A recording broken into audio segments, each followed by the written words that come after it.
और अब वक्त है आज़ादी के सफ़र की आज की कड़ी का। स्वतंत्रता की गाथा के आज के संस्करण में हम प्रख्यात स्वतंत्रता सेनानी गोपाल कृष्ण गोखले को उनकी जयंती पर याद कर रहे हैं।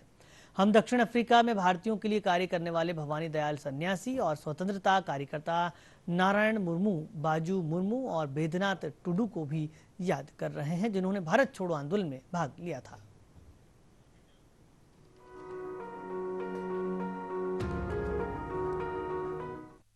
आज की कड़ी में हम जाने माने स्वतंत्रता सेनानी गोपाल कृष्ण गोखले को याद कर रहे हैं। उनका जन्म 9 मई 1866 को हुआ। वो उदार राजनेता और समाज सुधारक थे। गोखले इंडियन नेशनल कांग्रेस के वरिष्ठ नेता और सर्वेंट्स ऑफ इंडिया सोसाइटी के संस्थापक भी थे।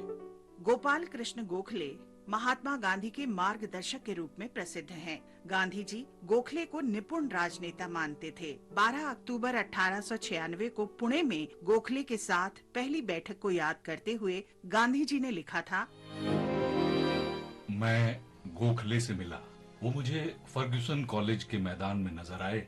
गोपाल कृष्ण गोखले ने प्यार से मेरा स्वागत किया। उनके बर्ताव ने फौरन मेरा हृदय जीत लिया। उनके साथ वो मेरी पहली बैठक थी। तब भी यूं लगा जैसे हम कोई पुराने मित्र हैं। सरफिरोज शाह तो मेरे लिए हिमालय के जैसे थे, लोकमान्य सागर की तरह थे, लेकिन गोखले तो गंगा की तरह थे।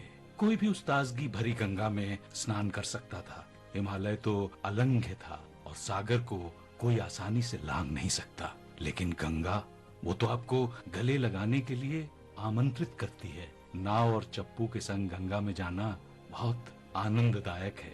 गोखले ने बारीकी से मुझे परखा, जैसे विद्यालय का शिक्षक प्रवेश लेने वाले उम्मीदवार को परखता है। उन्होंने मुझे बताया कि किससे मिलना है और उनसे कैसे मिलना है। उन्होंने मुझे भाषण देने को कहा और आश्वासन दिया कि वो हमेशा मेरे लिए उपलब्ध रहेंगे।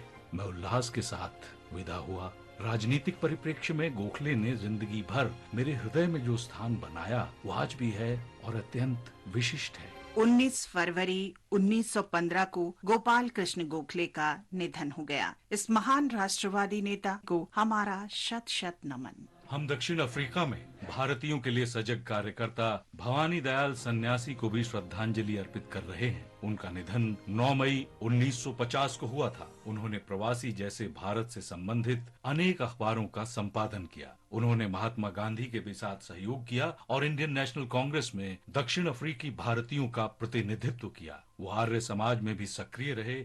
भवानी दयाल ऐसे परिवार से संबंधित थे जो बंधुआ मजदूर के रूप में बिहार के आरा जिले से दक्षिण अफ्रीका चला गया था। उनके पिता बाबू जयराम सिंह और मां मोहिनी देवी 1884 में स्वतंत्र नागरिक बने और जोहानिसबर्ग में बस गए। वहां भवानी दयाल का जन्म हुआ। दयाल ने 1913 में प्रतिरोध आंदोलन में गांधी जी के साथ सहयोग किया। उन्होंने 1919 में इंडियन नेशनल कांग्रेस के अमृतसर अधिवेशन में दक्षिण अफ्रीकी भारतीय समुदाय का प्रतिनिधित्व किया।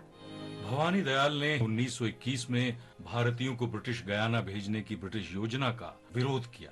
दयाल ने बिहार में अपने गांव बहुआरा में 1926-27 में प्रवासी भवन स्थापित किया, जिसमें पुस्तकालय और विद्यालय भी था। 1930 में वो भारत में नमक सत्याग्रह में शामिल हुए और फिजी में दिए गए भाषणों सहित अन्य भाषणों के लिए 29 मार्च को उन्हें गिरफ्तार कर लिया गया।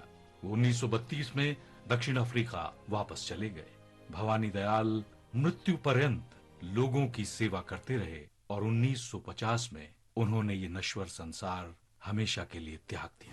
आज हम स्वतंत्रता सेनानी नारायण मुर्मू, बाजू मुर्मू और बैद्यनाथ टुडू का भी स्मरण कर रहे हैं। उन्हें भारत छोड़ो आंदोलन में भाग लेने के कारण 9 मई 1943 को गिरफ्तार किया गया था। वे तीनों झारखंड के संथाल परगना के डुमरिया गांव के निवासी थे। उन्होंने लाठी प्रहार आंदोलन में भी भाग लिया। नजरबंदी के दौरान इन तीनों का निधन हो गया। भारत के इन महान सपूतों नारायण मुर्मू, बाजू मुर्मू और बैद्यनाथ टुडू को हमारा शत शत नमन।